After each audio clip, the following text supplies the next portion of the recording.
तीन वजह जिनकी वजह से 2025 में सोने चांदी की कीमतों में बड़ी तेजी है। देखिए, सबसे बड़ी वजह वो है इन्वेस्टमेंट। 2025 में सोने चांदी में हमने जो तेजी देखी है वो 2026 में भी वो रैली कंटिन्यू करेगी। अल्टीमेटली एक अनसर्टेनिटी का पूरा एक उन्होंने एक सर्कल उन्हें क्रिएट कर दिया।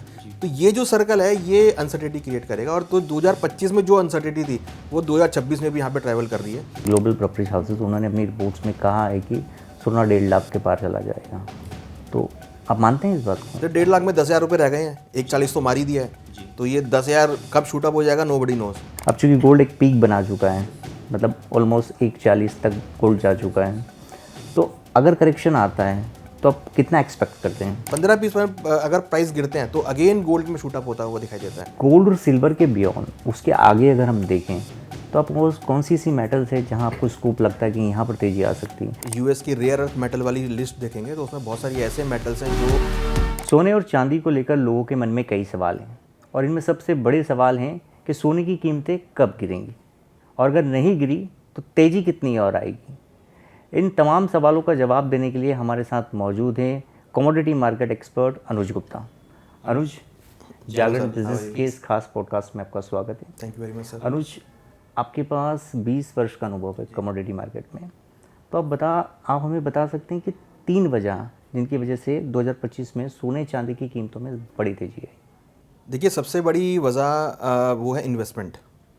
चाहे वो इंडिविजुअल लेवल पर हो, चाहे वो एक इकोनॉमी के लेवल पर हो। हमने पिछले कुछ सालों में मीन्स अगर मैं इसको बहुत नियरेस्ट बात करूं, कोविड के टाइम से अगर मैं इसको इंक्लूड करूं, हालांकि इन्वेस्टमेंट डिमांड तो गोल्ड में पिछले कई सालों से रही है। अगर आप हिस्टोरिकली भी देखेंगे तो लोग गोल्ड को एज अनसर्टेनिटी के टाइम पर यूज़ करने वाला प्रोडक्ट मानते थे कि कभी अगर कुछ अनसर्टेन होगी तो आपको गोल्ड यूज़ होगा। बट पिछले अगर हम 2020 से बात करें तो यहाँ पर हमने देखा कि सेंट्रल बैंक्स ने बहुत गोल्ड ऐड किया है, तो that is a for investment purpose. But वहीं अगर आप देखेंगे तो इंडिविजुअल ने भी अपने पोर्टफोलियो में गोल्ड को ऐड किया है। मुझे ध्यान है आज से 20 साल पहले जब हम गोल्ड सिल्वर की बात करते थे, किसी को बोलते थे कि आप गोल्ड ले लो, सिल्वर ले लो, तो वो बोलते थे कि नहीं, ये डेड एसेट है, हम इसमें इन्वेस्टमेंट नहीं करेंगे। बट आज अगर आप देखेंगे तो आज जितने भी फंड मैनेजर्स हैं, जितने भी पोर्टफोलियो मैनेजर्स हैं, जितने भी म्यूचुअल फंड इंडस्ट्रीज़ के लोग हैं, सब बोलने लगे हैं कि भाई आप अपने पोर्टफोलियो में गोल्ड को ऐड करो। तो ये एक बहुत बड़ा अचीवमेंट है कि लोगों ने अब अपने पोर्टफोलियो में गोल्ड को ऐड करना चालू किया है, क्योंकि लोगों को ये दिखाई दिया है कि भाई अगर आप किसी और असेट क्लास में पैसा लगा रहे हैं तो शायद उतना रिटर्न वहाँ नहीं मिल रहा है, जबकि गोल्ड के अंदर अगर आपने पैसा लगाया तो आपको अच्छे रिटर्न मिल रहा है। तो बेसिकली इन्वेस्टमेंट डिमांड जो है that is a biggest supporting for the gold. तो अनुज, क्या आपको लगता है कि 2025 में सोने चांदी में हमने जो तेज़ी देखी है वो 2026 में भी वो रैली कंटिन्यू करेगी? देखिए, इसको अगर हम 2025 के स्टार्टिंग से कैलकुलेट करें तो जब से ट्रम्प साहब ने 20 जनवरी, मुझे ध्यान है जब उन्होंने शपथ ली थी यूएस का एडमिन संभालने के लिए, तब से एक अनसर्टेनिटी का माहौल क्रिएट हो गया था कि भाई अब ट्रम्प साहब आ रहे हैं तो ट्रेड वॉर लेकर आएंगे, क्योंकि उनका जो पहले टेन्योर गया था उसमें भी यही हमने ट्रेड वॉर देखा था, अनसर्टेनिटी बहुत आती हुई देखी थी। तो लोगों को ये था कि भाई 2025 में अगर ये आ गए हैं और उन्होंने शपथ ले ली है तो अब ये अनसर्टेनिटी का माहौल क्रिएट होगा। तो अनसर्टेनिटी का माहौल क्रिएट हुआ, टैरिफ्स होते हुए दिखाई दिए, रशिया यूक्रेन वॉर अगेन अपने चरम पर आता हुआ दिखाई दिया, क्योंकि वो कहीं ना कहीं यूक्रेन को सपोर्ट कर रहे थे, वो चाहते नहीं थे कि रशिया को वो ऊपर है, तो रशिया को दबाते रहे वो, तो अगेन जो था वो जियो पॉलिटिकल कंसर्न्स आए। प्लस इंडिया का भी ऑपरेशन सिंदूर देखने को मिला 2025 में। उसके साथ साथ यूएस चाइना ट्रेड वॉर हुआ, यूएस इंडिया के ऊपर टैरिफ लगे, हालांकि लास्ट टेन्योर में इंडिया के ऊपर टैरिफ नहीं थे, बट इस बार इंडिया के ऊपर टैरिफ लगते हुए नजर आए। तो कहीं ना कहीं एक ऐसा माहौल क्रिएट हो गया कि जिसकी वजह से अनसर्टेनिटी बहुत बढ़ गई। प्लस उन्होंने यहाँ पर रशिया को बीच में ऐड कर दिया कि अगर आप रशिया से क्रूड लेंगे तो आपके टैरिफ और लगाए जाएंगे। तो वो एक मतलब आप ये मान के चलिए कि इन्होंने इंडिया, चाइना और रशिया को पूरे को एक साथ उन्होंने क्लब कर लिया कि उनको अलग बास्केट में रख दिया, अपने को अलग बास्केट में रख लिया। तो उसकी वजह से एक अनसर्टेनिटी का माहौल क्रिएट हो गया। तो सेम जो माहौल था वो अब 2026 में भी आता हुआ दिखाई दिया। हमने देखा इन्होंने अभी रिसेंटली वेनेजुएला वाला अटैक हुआ, उससे पहले मुझे ध्यान है नवंबर में वो कह रहे थे कि रशिया यूक्रेन जो वॉर है वो एक समझौते के रूप में जा रहा है, वो पूरा सीज़ फायर करेंगे उसको। बट जब भी वो सीज़ फायर की बात करते हैं तब वो नया ड्रोन अटैक हो जाता है। तो वो हमने जनवरी स्टार्टिंग में भी देखा 2026 में। तो ये जो अनसर्टेनिटी वाला माहौल है ये बहुत बड़ा क्रिएट हो गया। और ये जो इन्होंने वेनेजुएला पर अटैक किया है, इस अटैक की वजह से कहीं ना कहीं बाकी जो इकनॉमीज़ हैं, जो बड़ी इकनॉमीज़ जैसे रशिया है, चाइना है, वो ये सोच रहे हैं कि भाई अब वो भी कहीं ना कहीं जो नेचुरल रिसोर्सेज है उसको होल्ड करने की दौड़ में आ गए हैं, क्योंकि अब जो वॉर चल रहा है ये है नेचुरल रिसोर्सेज को होल्ड करने के लिए। जैसे यूएस ने वेनेजुएला पर अटैक किया, क्रूड को होल्ड कर लिया उसने कि अब आपको अगर क्रूड चाहिए तो आपको वेनेजुएला से लेना पड़ेगा। इंडिया पर वो प्रेशर बना रहे हैं कि भाई आप रशिया से क्रूड ना लें, तो वो हमको फिर वेनेजुएला पे जाना पड़ेगा। अभी हमें डिस्काउंट पे मिल रहा है, आगे डिस्काउंट पे नहीं मिलेगा, तो वो अनसर्टिनिटी क्रिएट हो गया। चाइना को, क्योंकि चाइना वेनेजुएला को सपोर्ट कर रहा था, तो चाइना के ऊपर प्रेशर आ गया कि भाई आप ऐसा नहीं कर सकते, तो वो अगेन क्रिएट हो गया। अगर आप रशिया से क्रूड नहीं लेंगे तो रशिया पे प्रेशर आएगा। तो अल्टीमेटली एक अनसर्टिनिटी का पूरा उन्होंने एक सर्कल उन्हें क्रिएट कर दिया। तो ये जो सर्कल है ये अनसर्टिनिटी क्रिएट करेगा, और तो 2025 में जो अनसर्टिनिटी थी वो 2026 में भी यहाँ पे ट्रैवल कर रही है। तो मुझे लगता है कि उसकी वजह से आप देखिए आज करीबन 6 दिन हुए हैं और सिल्वर करीबन 12% बढ़ चुकी है। तो 6 दिन के अंदर सिल्वर का 12% बढ़ना ये इंडिकेट करता है कि भाई अनसर्टिनिटी का जो माहौल है वो क्रिएट है, और ये आगे भी 2026 के एंड तक मुझे लगता है कि ये रहेगा। जी अनुज, जैसे आपने बताया है और हम सभी जानते हैं कि गोल्ड की प्राइजेस जब मूव करती हैं तो उसके दो बड़े कारण रहते हैं। पहला होता है जियोपॉलिटिकल टेंशन और दूसरा होता है महंगाई। ठीक है, भारत के संदर्भ में देखें या ग्लोबली हम देखें तो महंगाई कंट्रोल में है, अच्छे डेवलप्ड कंट्रीज़ में, चाहे अमेरिका में देख लें हम, लेकिन जियोपॉलिटिकल टेंशन बरकरार है। आपने वेनेजुएला की बात की, ट्रम्प साहब ने रिसेंटली ईरान को भी वार्निंग दी है। अगर वहाँ पर कुछ होता है तो फिर गोल्ड के प्राइस किस तरह से फ्लक्चुएट हो सकते हैं? देखिए, ईरान की अगर आप बात कर रहे हैं तो ईरान में अब उतनी पोटेंशियल नहीं रहा कि वो सामने अभी बाकी देशों के साथ हैंडल कर सके, क्योंकि वहाँ पर भी हमने वॉर सिचुएशन पूरी देखी है, वॉर हुआ है वहाँ पर भी। तो अभी क्या है ना, बेसिकली जो अगर हम मिडल ईस्ट की बात करते हैं, वेनेजुएला की बात करते हैं, तो क्रूड यहाँ पे समझ में आता है कि क्रूड सबसे ज़्यादा होल्डिंग है। सबसे अगर आप देखेंगे तो वेनेजुएला के पास है, सऊदी अरब के पास है, ईरान के पास है, कनाडा के पास है। ये बिगेस्ट 4 इकनॉमीज है जिनके पास क्रूड सबसे ज़्यादा होल्ड है। तो अब या फिर रशिया है जिसके पास बड़ा क्रूड है। तो अगर हम रशिया के पास नहीं जाएंगे तो हम वेनेजुएला के पास जाएंगे, या हम कनाडा के पास जाएंगे, या फिर हम सऊदी अरब के पास जाएंगे। तो कहीं ना कहीं यहाँ पर जो अनसर्टेनिटी का माहौल है ना, ये इंडिया के लिए बहुत इशू क्रिएट करता है। वहीं अगर हम बात करें इन्फ्लेशन की, तो इंडिया में इन्फ्लेशन डेफिनेटली लोअर लेवल पर है, क्योंकि हम अगर आप एग्रीकल्चर के पर्सपेक्टिव से देखेंगे तो हम आत्मनिर्भर बन रहे हैं, हमारा प्रोडक्शन एग्रीकल्चर में इंक्रीज़ हो रहा है। बट अगर आप यूएस के लेवल पे देखेंगे तो अभी भी वो बहुत बड़ा चैलेंजिंग पार्ट है, क्योंकि हमने देखा था बीच में, अगर हम अक्टूबर 2025 सितंबर की बात करें तो उस टाइम पे ट्रम्प साहब ने कुछ कमोडिटीज़ को टैरिफ से बाहर किया था, क्योंकि उसकी वजह से यूएस के अंदर इन्फ्लेशन इंक्रीज़ हो रहा था। तो हमने देखा कि ट्रम्प साहब ने कुछ कमोडिटी को बोला कि अभी टैरिफ से बाहर रहेंगी, तो वो उनका एक्सपोर्ट इंपोर्ट चालू हो गया, क्योंकि यूएस में अभी भी 3% का जो इन्फ्लेशन है वो कंटिन्यू है। फेडरल रिजर्व जो है टारगेट कर रहा है कि भाई यूएस के अंदर जो जॉबलेस डेटा है, वो जो अनएम्प्लॉयमेंट रेट है वो कंट्रोल में हो, जो वो कर नहीं पा रहे हैं। दूसरा इंपॉर्टेंट कि वो वहाँ पर इन्फ्लेशन को कंट्रोल करने की बात कर रहे हैं, बट ये जो टैरिफ लग रहा है उसकी वजह से उनका इन्फ्लेशन कंट्रोल नहीं हो पा रहा है। हालांकि कुछ कुछ कंट्रोल होता है, मगर कुछ ना कुछ ऐसा होता है कि वहाँ पर इन्फ्लेशन दोबारा बढ़ जाता है। तो इन्फ्लेशन जो है ना वो यूएस के लिए बहुत बड़ी समस्या है। हालांकि वो क्रूड की बहुत ज़्यादा ड्रिलिंग भी कर रहे हैं कि क्रूड का पंप हो, बट क्रूड के प्राइस ऑलरेडी $60 के आसपास हैं, तो वो इतने ज़्यादा नहीं है कि वो इन्फ्लेशन में इतना बड़ा कंट्रीब्यूट कर रहे हैं। बट वो बाकी जो चीज़ें हैं, बाकी जो कमोडिटीज़ हैं, बाकी जो खाने की चीज़ें हैं, वो वहाँ पर महंगी हैं। तो वो जो इन्फ्लेशन है वो यूएस के लिए बहुत बड़ी समस्या है। प्लस जियोपॉलिटिकल कंसर्न्स की वजह से भी वहाँ पे महंगाई जो बढ़ती जा रही है। तो ये महंगाई और जियोपॉलिटिकल कंसर्न्स ये बहुत बड़ा रोल प्ले कर रही हैं गोल्ड के प्राइसेस के लिए, क्योंकि कहीं ना कहीं लोगों का भी ये समझ में आ रहा है कि भाई अगर आपके पास गोल्ड है तो आप उसको किसी भी इकोनॉमी में जाकर बेच के आप अपना घर सेटअप कर सकते हैं। तो लोग अब लैंड में पैसा ना लगा के गोल्ड में पैसा लगा रहे हैं। तो यही वजह है कि सेंट्रल बैंक भी जो है अपने रिजर्व्स, गोल्ड रिजर्व्स को बढ़ा रहे हैं। देखिए, बिल्कुल सेंट्रल बैंक्स, देखिए गोल्ड की अगर आप देखेंगे वैल्यू, तो जनरली जिसके पास गोल्ड होता है उसको लोन अच्छा मिल जाता है, ठीक है, कोलेटरल वैल्यू अच्छी हो जाती है। इवन अगर आप देखेंगे तो गोल्ड, ये कहा भी जाता है जिसके पास ज़्यादा गोल्ड है उसकी मतलब इकोनॉमिक कंडीशन बहुत अच्छी है। तो अब ये बहुत मैक्रो लेवल पे भी लोग देख रहे हैं कि भाई अगर किसी इकोनॉमी के पास गोल्ड की होल्डिंग है तो मतलब कि उसका जो लेवल है वो बहुत स्ट्रांग है। तो इसलिए सेंट्रल बैंक उसको होल्ड कर रहे हैं कि वो आगे अगर उनको लोन लेना हो, आईएमएफ से लोन लेना हो, कहीं से भी लोन लेना हो तो उनको ईजिली लोन मिल जाएगा। प्लस वो होल्डिंग भी शो करता है कि भाई इसके पास इतना गोल्ड है तो इसकी इकोनॉमिक कंडीशन बहुत स्ट्रांग है। तो अपनी इकोनॉमिक कंडीशन को स्ट्रांग दिखाने के लिए इकोनॉमीज अपनी गोल्ड को होल्ड कर रहे हैं। अनुज, हम ये भी जानना चाहते हैं कि अगर जियोपॉलिटिकल टेंशन बढ़ती है और महंगाई भी थोड़ी आउट ऑफ कंट्रोल होती है, खासकर यूएस में, तो गोल्ड की प्राइसेस आप मौजूदा लेवल से कहाँ तक देख सकते हैं, कहाँ तक जा सकती है, क्या देखते हैं आप? देखिए, जिस तरीके से 70% गोल्ड के भाव 2025 में बढ़े हैं, डेफिनेटली इतना तो मतलब लग रहा है कि भाव जा सकते हैं। बट ये कहीं ना कहीं है कि शायद 2026 में उतने प्राइस ना बढ़ें, क्योंकि इकोनॉमीज चाहेंगी कि भाई कहीं ना कहीं वो कंट्रोल करे उन चीज़ों को। बट जो जियोपॉलिटिकल हमने अभी स्टार्टिंग में 6 दिनों में देखा है, तो उससे लग रहा है कि गोल्ड के भावों को आगे सपोर्ट मिलेगा, क्योंकि फेडरल रिजर्व शायद उतनी एग्रेसिव इंटरेस्ट रेट कट ना करे, क्योंकि अगर जितना ही जियोपॉलिटिकल कंसर्न होगा उतना ही वो यूएस के लिए भी नेगेटिव है, क्योंकि वहाँ पर इन्फ्लेशन इंक्रीज होगा, वहाँ पे बेरोजगारी बढ़ेगी, तो शायद फेडरल रिजर्व उतना एग्रेसिव इंटरेस्ट रेट कट करें। उन्होंने अभी रिसेंटली बोला है कि वो केवल एक बार इंटरेस्ट रेट कट करेंगे। तो अब जब तक उनकी इकोनॉमी कंट्रोल में नहीं आती है तब तक वो एग्रेसिव इंटरेस्ट रेट कट नहीं करेंगे, और इंटरेस्ट रेट कट नहीं करेंगे तो कहीं ना कहीं गोल्ड के भाव वहाँ पर स्टेबल होते हुए दिखाई देंगे। अगर वो इंटरेस्ट रेट कट करते हैं तो फिर वो प्राइसेस जो शूट अप होने स्टार्ट हो जाएंगे। तो मुझे लगता है कि हो सकता है कि थोड़ा सा स्टेबल गोल्ड का भाव रहे, बट हाँ ये ज़रूर है कि गोल्ड के भावों में आपको तेज़ी देखने को मिलेगी। हमें लगता है कि ऊपर में 4700-4800 डॉलर के लेवल आते हुए दिखाई देंगे। मोमेंटम भी है, क्योंकि देखिए यहाँ पर एक चीज़ और है, ETF की डिमांड बहुत स्ट्रॉन्ग यहाँ पे ग्रो कर रही है। चाहे आप डोमेस्टिक लेवल की बात करें, चाहे आप इंटरनेशनल लेवल की बात करें, तो ETF की डिमांड बहुत बढ़ी है। पिछले 2-3 सालों में हमने इंडिया के अंदर ही बहुत बड़ा इन्फ्लो ETF के अंदर आते हुए देखा है। तो that is a positive point कि लोग अब फिजिकल की तरफ नहीं जा रहे हैं, वो ETF की तरफ जा रहे हैं, और ETF भी basically backed by physical part होता है।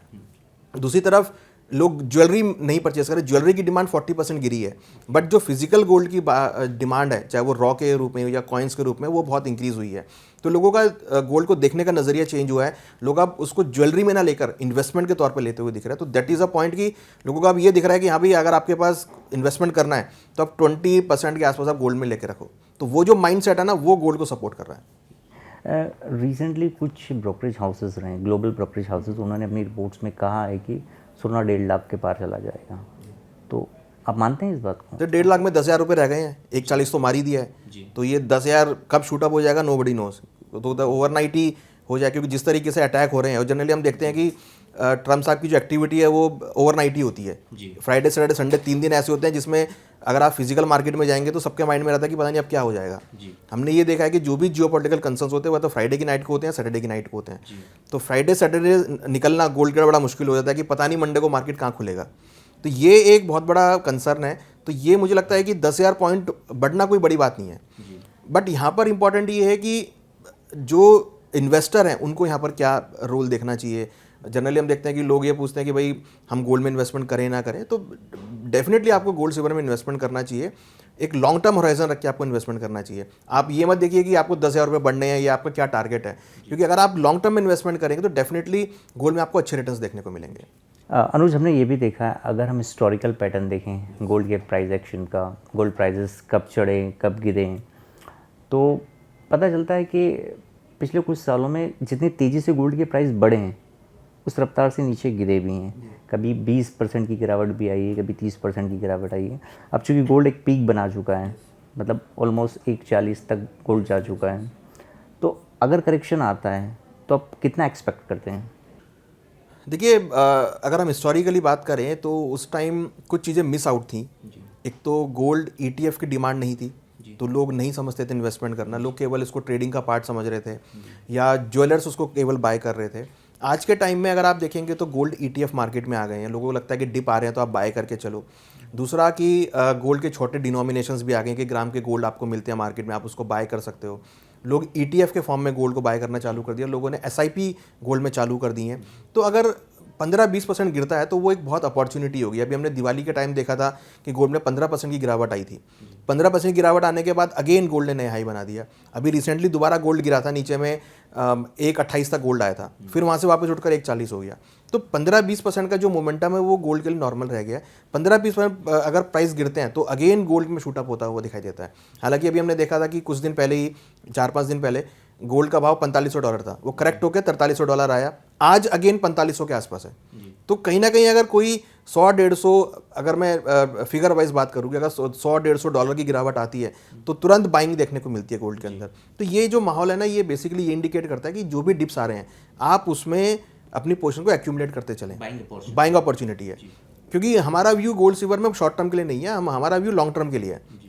शॉर्ट टर्म में आपको रिटर्न मिल जाए, वेल एंड गुड है, जैसा मिले भी हैं, लास्ट कई सालों में मिले हैं, तो वो एक अच्छी अपॉर्चुनिटी। बट अगर आप एक लंबी अवधि का बना के चलेंगे तो डेफिनेटली आपको अच्छे रिटर्न्स मिलेंगे। और गोल्ड और सिल्वर के बियॉन्ड, उसके आगे अगर हम देखें तो आप वो कौन सी मेटल्स है जहां आपको स्कोप लगता है कि यहाँ पर तेज़ी आ सकती है? जैसे अभी रिसेंटली हमने कॉपर में एक अप मूव देखा, एक सर्ज आया है, तो इसके अलावा और कौन सी मेटल आप सजेस्ट करते हैं? देखिए, अगर आप यूएस की रेयर अर्थ मेटल वाली लिस्ट देखेंगे तो उसमें बहुत सारी ऐसे मेटल्स हैं जो एक्सचेंज लेवल पे तो नहीं है बट फिजिकल में अवेलेबल है। जैसे अगर आप बात करते हैं प्लेटिनम, उसमें बहुत अच्छा सर्ज हमने आते हुए देखा है। पैलेडियम है, उसमें बहुत अच्छा मूवमेंट आते हुए देखा है। देन हमने एल्युमिनियम में अच्छा मूवमेंट हम आते हुए देखा है, लेड में देखा है, निकल में देखा है, कॉपर में, जिंक में, सभी में हमने अच्छा खासा मोमेंटम देखा है, क्योंकि जो ये सब कमोडिटी ये रेयर अर्थ मेटल के लिस्ट में शामिल हुई हैं। और ये अब जो इकोनॉमीज़ हैं वो इसको अब धीरे धीरे होल्ड करने की कगार पे हैं, मीन्स वो होल्ड कर रही हैं इसको धीरे धीरे। उनको लगता है कि ये जो मेटल्स हैं ये आगे रेयर अर्थ मेटल्स हैं, इनकी डिमांड बहुत बढ़ रही है, क्योंकि जिस तरीके से हम ईवीज़ की डिमांड देख रहे हैं, हम एआई चिप्स की डिमांड देख रहे हैं, उसमें सब चीज़ें यूज़ हो रही हैं, हम बैटरीज़ की डिमांड देख रहे हैं, उसमें ये सब मेटल यूज़ हो रहे हैं। तो इन सब मेटल्स में हम काफ़ी अच्छा मोमेंटम आते हुए देख रहे हैं। इनफैक्ट अगर आप देखेंगे इन 6 दिनों के अंदर लेड में करीबन 6% के आसपास का मूव आ चुका है, एल्युमिनियम 6% बढ़ चुका है, कॉपर करीबन 2-3% बढ़ चुका है। वहीं अगर आप देखेंगे प्लैटिनम के अंदर करीबन 8 या 9% की तेज़ी बन चुकी है। तो सभी मेटल एक पॉजिटिव मोड में आते हुए दिख रहे हैं। तो जो डिमांड है वो इकोनॉमिक लेवल पे बहुत इंक्रीज़ हुई है, जो इंडस्ट्रियलाइजेशन है वो यहाँ पर इंक्रीज़ हो रहा है, मेटल्स का यूज़ बहुत होता हुआ दिखाई दे रहा है। तो धीरे धीरे जो इकोनॉमीज़ हैं वो धीरे धीरे अपने आप को इलेक्ट्रिक के ऊपर शिफ्ट कर रही है। तो इलेक्ट्रिक में अगर शिफ्ट करेंगी तो आपके जो मेटल्स हैं वो वहाँ पर डिमांड आती हुई दिखाई देगी। और गोल्ड का सिर्फ एकमात्र यूज़ है इन्वेस्टमेंट पर्पज से उसे खरीदा जाता है, लेकिन सिल्वर और कॉपर इंडस्ट्रियल यूज़ काफ़ी ज़्यादा है। और ऐसा कहा भी जा रहा है कि गोल्ड से ज़्यादा स्कोप जो है सिल्वर और कॉपर में है। देखिए ये इसलिए है क्योंकि गोल्ड आपका सिर्फ एक सेफ हेवन डिमांड के तौर पे यूज़ होता है, इन्वेस्टमेंट के तौर पे यूज़ होता है, जबकि सिल्वर जो है दोनों कंट्रीब्यूट करता है। अगर गोल्ड का भाव बढ़ेगा, इंडस्ट्रियल डिमांड बढ़ेगी, तो अगर सेफ हेवन डिमांड बढ़ेगी तो सिल्वर का भाव बढ़ेगा, इंडस्ट्रियल डिमांड बढ़ेगी तो सिल्वर का भाव बढ़ेगा, क्योंकि सिल्वर दोनों में यूज़ होता है। सिल्वर आप ऐसे सेफ हेवन भी यूज़ करते हैं, सिल्वर को हम ऐसे इंडस्ट्रियल में यूज़ करते हैं। अगर आप देखेंगे तो अभी रिसेंटली हमने स्टडी देखा है कि ऐसी बैटरीज बन रही हैं जिसमें मैक्सिमम सिल्वर यूज़ होगा और उनकी कैपेसिटी मोर देन कॉपर की बैटरी से ज़्यादा होगी। तो इट मीन्स कि अगर हम सिल्वर को बैटरी में यूज़ कर रहे हैं तो मान लीजिए वहाँ पर की क्वांटिटी आपकी इंक्रीज़ हो जाएगी, डिमांड वहाँ पे बढ़ जाएगी। तो कहीं ना कहीं सिल्वर का जो इंडस्ट्रियलाइजेशन है वो बहुत इंक्रीज़ हो रहा है, चाहे वो ईवीज़ में हो, चाहे वो सोलर पैनल में हो, चाहे वो बैटरीज में हो, चाहे वो ज्वेलरी में हो। तो सिल्वर दोनों कंट्रीब्यूट करती है। सिल्वर की डिमांड इंक्रीज़ हो रही है, लेकिन सप्लाई का भी क्राइसिस बना हुआ है। सिल्वर की अगर आप सप्लाई की बात करेंगे तो पिछले 10 सालों में सिल्वर की सप्लाई करीबन 15 से 20% गिरी है, बट जो डिमांड है वो यहाँ पर 30-40% इंक्रीज़ हुई है। तो ये जो मिसमैच है ना ये यहाँ पे सपोर्ट कर रहा है। इवन हमने पिछले 2025 में भी देखा था, बहुत सारी ऐसी माइंस थी जहाँ पर सिल्वर की सप्लाई कम हो गई थी। तो सिल्वर की सप्लाई यहाँ पर कम होती हुई दिख रही है और उसकी वजह से सिल्वर की डिमांड बहुत इंक्रीज़ हो रही है। तो डिमांड उस स्पेस से स्पीड हो रही है जितनी स्पेस से हम सप्लाई नहीं प्रोवाइड कर पा रहे हैं। तो ये डिमांड और सप्लाई का जो मिसमैच है, तो आपको लगता है कि प्राइस को काफ़ी फ्लक्चुएट करेगा?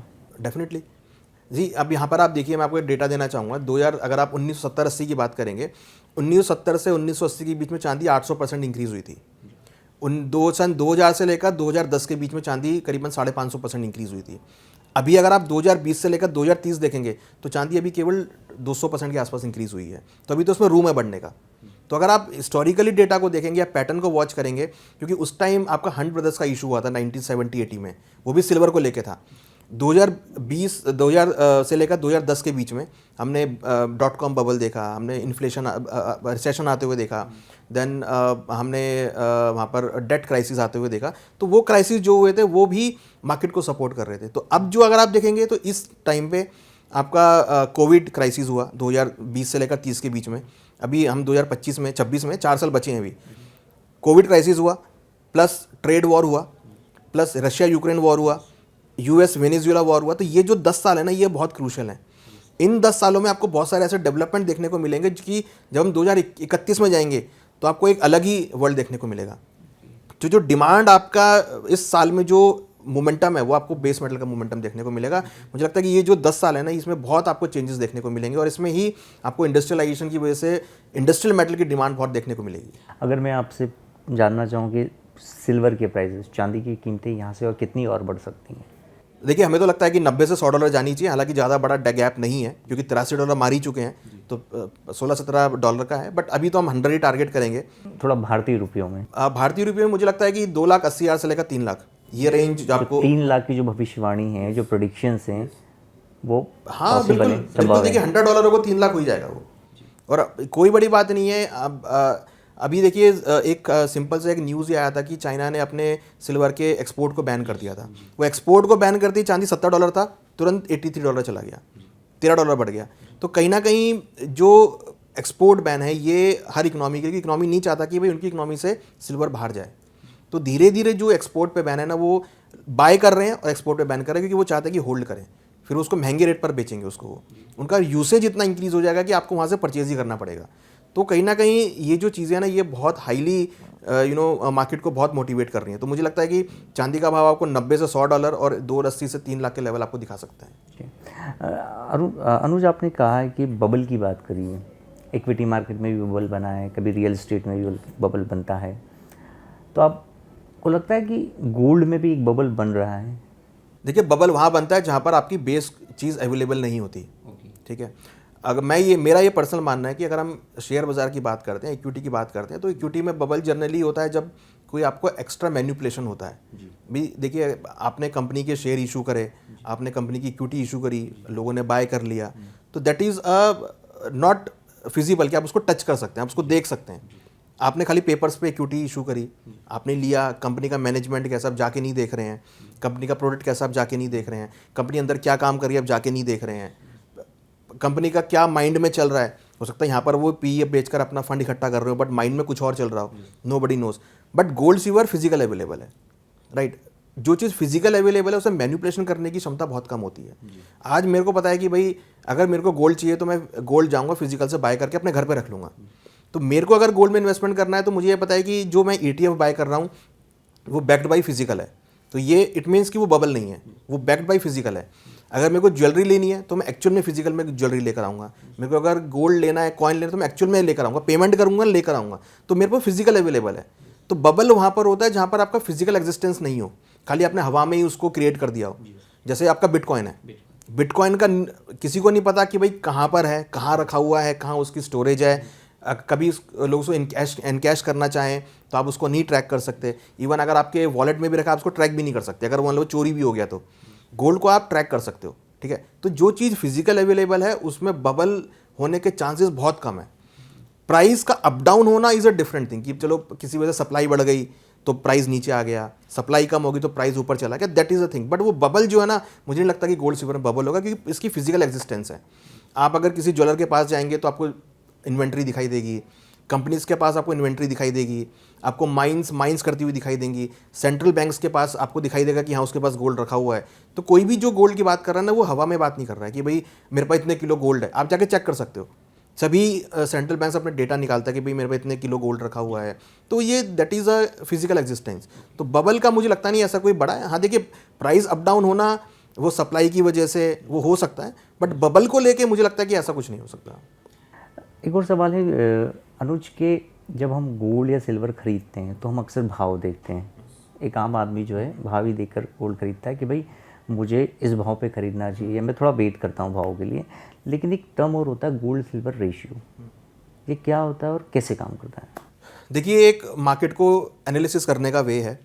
जनरली हम देखते थे कि जो गोल्ड सिल्वर रेशो था जिसमें हम गोल्ड डिवाइड बाय सिल्वर करते थे, तो वो कहीं ना कहीं 80-90 के आसपास आता था। आज वो चल रहा है करीबन 60 के आसपास। इट मीन्स कि सिल्वर बहुत बढ़ गया, गोल्ड नहीं बढ़ा है। ठीक है, तो ये जो रेशो है ये एक एनालिसिस करने का तरीका है कि भाई एक देखिए दोनों चीज़ें एक साथ चलती थी, अब सिल्वर आगे बढ़ गया है, गोल्ड पीछे रह गया है। तो ये रेशो जो है वो कम हो गया है कि मतलब गोल्ड का प्राइस नहीं बढ़ा है, सिल्वर का प्राइस नहीं। जैसे अगर आप आज ही देखेंगे तो गोल्ड केवल 2% बढ़ा हुआ है 2026 में 1 तारीख से लेकर अभी तक, बट सिल्वर 12% बढ़ गया है। तो इट मीन्स कि यहाँ पर डिस्टेंस आ गया। तो that is a way to analysis कि गोल्ड का भाव कहाँ जा सकता है, सिल्वर का भाव कहाँ जा सकता है। But that is a base कि आप इसको आइडिया लगा के लगा सकते हो कि आइडिया कि हाँ गोल्ड बढ़ना चाहिए, सिल्वर गिरना चाहिए। तो that is a calculation part. तो इसको लगाकर आप एनालिसिस कर सकते हैं कि भाई गोल्ड का भाव कहाँ जा सकता है, या अंडर वैल्यूड कौन सी कमोडिटी है या ओवर वैल्यूड कौन सी कमोडिटी है। तो इसको देखकर जनरली ट्रेडर्स जो होते हैं इसको यूज़ करते हैं, इन्वेस्टर इसको यूज़ नहीं करते। ये बेसिकली ट्रेडर्स के लिए है कि ट्रेडर जो स्प्रेड ट्रेडिंग करते हैं या जो रेशो ट्रेडिंग करते हैं कि भाई एक चीज़ का भाव इतना बढ़ गया तो इसका भाव भी इतना बढ़ना चाहिए, तो वो जनरली इस रेशो से कैलकुलेट होता है। नहीं, लेकिन अगर इन्वेस्टर इस अप्रोच के साथ जाए तो ये कितनी बेहतर है? देखिए, बेहतरीन है। रेशोज़ तो हमेशा बेहतरीन होती हैं। रेशोज़ तो कहीं ना कहीं आपको ये दिखाती है कि भाई कौन सी चीज़ अंडर वैल्यूड है। तो अगर मेरे को आज गोल्ड सिल्वर में पैसा लगाना है, कोई मेरे को बोले भी पैसा लगाना है मेरे को, तो आई कैन से कि आप सिल्वर में पैसा लगाइए। तो यहाँ पर मेरा रेशो चेंज है। मान लीजिएगा कि इसको 100 रुपये लगाने हो तो मैं बोलूँगा जी आप 60 रुपये गोल्ड में लगाइए, 40 रुपये सिल्वर में लगाइए, क्योंकि रेशो बिगड़ गया है। जैसे ही रेशो कंट्रोल होगा तो मैं बोलूँगा कि आप 60 रुपये चांदी में लगाइए, 40 रुपये गोल्ड में लगाइए। तो वो रेशो जो है ना, that is based on your investment. तो ये आपका प्रोपोर्शन ऊपर नीचे होता रहेगा, बट अल्टीमेटली दोनों को साथ ही मूवमेंट करना, क्योंकि दोनों प्रीशियस मेटल का पार्ट है। नहीं, ये सवाल इसलिए भी मैं आपसे पूछ रहा हूँ क्योंकि चाहे गोल्ड सिल्वर की बात हो या इक्विटी मार्केट की बात हो, जब भी किसी आम आदमी को पैसा लगाना होता है तो वो सबसे पहले तो एक्सपर्ट एडवाइस लेता है या ब्रोकरेज फर्म की बातें सुनता है कि हाँ भाई, इस भाव पे आप ये शेयर खरीद लीजिए, इस भाव पे सोना खरीद लीजिए। लेकिन और क्या तरीके हैं कि एक व्यक्ति, एक आम निवेशक खुद अपने विवेक से ये डिसीजन ले? देखिए, गोल्ड सिल्वर के लिए तो सबसे ज़्यादा इंपॉर्टेंट होता है, सबको पता है कि फेस्टिवल सीजन में इंक्रीज़ होता है, वो तो एक बेसिक फैक्टर है। बट उसके साथ साथ लोगों को ये समझ में आ रहा है कि जियो पॉलिटिकल कंसर्न्स होते हैं, तो वो भी देखते हैं। अब लोग देखते हैं कि भाई यूक्रेन वॉर है, यूएस वेनेजुएला वॉर है तो ऐसे में अनसर्टिनिटी क्रिएट होगी तो आप गोल्ड को बाय करो। ये लोगों को समझ में आने लगा है कि कहीं भी अगर कुछ होता है तो आप गोल्ड को बाय करो। साथ साथ लोगों को लगता है महंगाई बढ़ रही है तो लोग लगता है गोल्ड को बाय करो। लोगों को लगता है कि अगर कहीं और रिटर्न नहीं मिल रहा है तो गोल्ड में रिटर्न मिल सकता है, तो गोल्ड को बाय करो। तो ये जो फैक्टर है, ये अब लोगों को समझ में आने लगे हैं कि भाई क्या क्या फैक्टर हो सकते हैं। करेंसी अगर आपको वीक हो रहा है, क्योंकि रुपी यहाँ पर करीबन 6% वीक हुआ है 2025 में, तो लोगों को लग रहा है कि रुपी अगर वीक हो रहा है तो आप तब आप गोल्ड बाय करो, क्योंकि रुपी वीक होगा तो गोल्ड के प्राइस, लैंडिंग कॉस्ट महंगी हो जाएगी, तब आप गोल्ड को बाय कर सकते हो। तो लोगों को ये समझ में आ रहा है कि अगर आपको कहीं पर रिटर्न नहीं मिल रहा है, कहीं पर भी अगर कोई नेगेटिविटी दिख रही है किसी भी एसेट क्लास में, तो गोल्ड उसको सपोर्ट करेगा। तो वो गोल्ड की जो डिमांड है, इन्वेस्टमेंट डिमांड, वो यहाँ पर सबसे ज़्यादा इंपॉर्टेंट आ रही है। अनुज, रिसेंटली कुछ ऐसी रिपोर्ट्स भी आई थी जब कई एक्सपर्ट्स ने ये दावा किया था एक हिस्टोरिकल पैटर्न के अकॉर्डिंग कि गोल्ड के प्राइस गिरेंगे और ये गिरकर 1 लाख रुपए या 1 लाख रुपए के नीचे भी आ सकते हैं। तो आप इससे सहमत हैं? देखिए, मैंने आपको बताया कि जो गोल्ड के प्राइस अप्स एंड डाउन है, ये डिमांड सप्लाई या फंडामेंटल फैक्टर के बेस पर होते हैं। तो जब फंडामेंटल सुधरेंगे तो हो सकता है कि वो नीचे भी आता हुआ दिखाई दे। हमने देखा है हिस्टोरिकली भी कि कोविड के टाइम पे बड़ा क्रैश हुआ था गोल्ड में, फिर वहाँ से नया हाई भी बनाया। तो that's why I am saying कि अगर आप गोल्ड या सिल्वर में इन्वेस्टमेंट कर रहे हैं तो आप लंबा व्यू बना के चलिए। जो भी डिप आते हैं वहाँ पर आप ऐड करके चलिए, क्योंकि हमें ये लगता है कि गोल्ड सिल्वर एक ऐसा प्रोडक्ट है, क्योंकि विश्व में अनसर्टिनिटी आपके रहेगी, चाहे वो जब तक विश्व एग्जिस्टेंस है वो यहाँ पर अनसर्टिनिटी रहेगी। वो ऐसा नहीं है कि अभी है, आप हिस्टोरिकली भी देख लीजिए, वॉर हमेशा से होती आई हैं।